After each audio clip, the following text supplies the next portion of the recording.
പൂജ്യ സദസ്സിനെ വന്ദനം. ബഹുമാനപ്പെട്ട അധ്യാപകരെ, പ്രിയ കൂട്ടുകാരെ, ഞാനിന്നിവിടെ പറയാൻ പോകുന്നത് എൻ്റെ മാതൃഭാഷ പഠനം എന്ന വിഷയത്തെ കുറിച്ചാണ്. അമ്മേ എന്ന് ആദ്യം ഉച്ചരിച്ച ഭാഷ, മുത്തശ്ശി കഥകൾ പറഞ്ഞു തന്ന ഭാഷ, അറിവിന്റെ ആദ്യ പാഠങ്ങൾ പഠിപ്പിച്ചു തന്ന ഭാഷ, അതാണ് മാതൃഭാഷ, നമ്മുടെ മലയാളം. മറ്റുള്ള ഭാഷകൾ കേവലം ധാത്രിമാർ, മർത്യരു പെറ്റമ്മ തൻ ഭാഷ താൻ. അതെ, സ്വന്തം ഭാഷയെ പെറ്റമ്മയായും മറ്റുള്ള ഭാഷകളെ പോറ്റമ്മയായും കാണിക്കുന്ന ഈ വരികൾ മഹാകവി വള്ളത്തോൾ രചിച്ചതാണ്. ഒരു കുഞ്ഞ് ആദ്യമായി ഉച്ചരിക്കുന്നത് മാതൃഭാഷയാണ്. മാതൃഭാഷയിൽ അറിവ് നേടുക എന്നത് ഓരോ വ്യക്തിയെയും സംബന്ധിച്ച ആവശ്യമാണ്.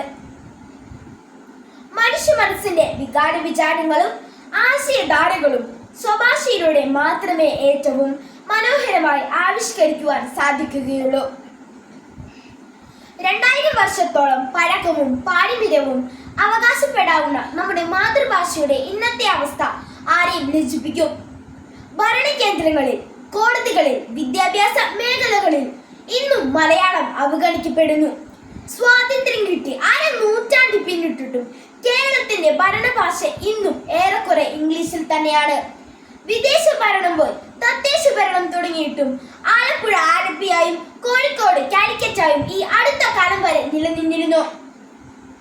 ജനിക്കും നിമിഷം തൊട്ടൻ മകൻ ഇംഗ്ലീഷ് പഠിക്കണം, അതിനായി ഭാരിതൻ പേരങ് ഇംഗ്ലണ്ടിലാക്കി ഞാൻ. കുഞ്ഞുണ്ണി മാഷിന്റെ ഈ വരികൾ മലയാളികളുടെ പൊങ്ങച്ചത്തിന്റെയും വിദ്യാധാരണകളുടെയും തൊലിക്കട്ടിക്ക് ഇന്നും ഒരു പോറൽ പോലും ഏൽപ്പിച്ചിട്ടില്ല. ഒരു ഭാഷ മരിക്കുമ്പോൾ ഒരു സംസ്കാരം കൂടിയാണ് ഇല്ലാതാകുന്നതെന്ന് നാം ഓർക്കണം. നമ്മുടെ ഭാഷയും സംസ്കാരവും മുറുകെ പിടിച്ചുകൊണ്ടാകണം നാം മറ്റു ഭാഷകൾ പഠിക്കേണ്ടത്. ആംഗ്ലേയവത്കരിക്കപ്പെട്ട ഭരണ സമ്പ്രദായത്തിൽ മലയാളത്തിന്റെ പ്രാധാന്യം ഇന്ന് കുറഞ്ഞു വരുന്നു. മറ്റുള്ള ഭാഷകൾ പഠിക്കുന്നത് നല്ലതാണ്, എന്നാൽ അത് മലയാളത്തെ മറന്നുകൊണ്ടാകരുത്. ഏറെ വൈകിയാണെങ്കിലും 3 കോടിയിലേറെ പേരുടെ നാവിൽ മധുരം നിറയ്ക്കുന്ന നമ്മുടെ കൈരളിക്ക് ശ്രേഷ്ഠ ഭാഷാ പദവി ലഭിച്ചിരിക്കുന്നു. ശ്രേഷ്ഠ ഭാഷാ പദവി ലഭിച്ചിരിക്കുന്ന ഇന്ത്യയിലെ 5ാമത്തെ ഭാഷയാണ് നമ്മുടെ മലയാളം. മഹത്തായ ഭാഷയും അത് പടുത്തുയർത്തപ്പെട്ട സംസ്കാരവും അംഗീകരിക്കപ്പെട്ടതിൽ നമുക്ക് അഭിമാനിക്കാം.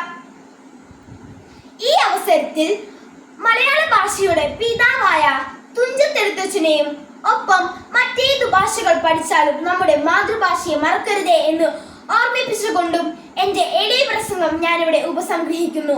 നന്ദി, നമസ്കാരം, ജയ് ഹിന്ദ്.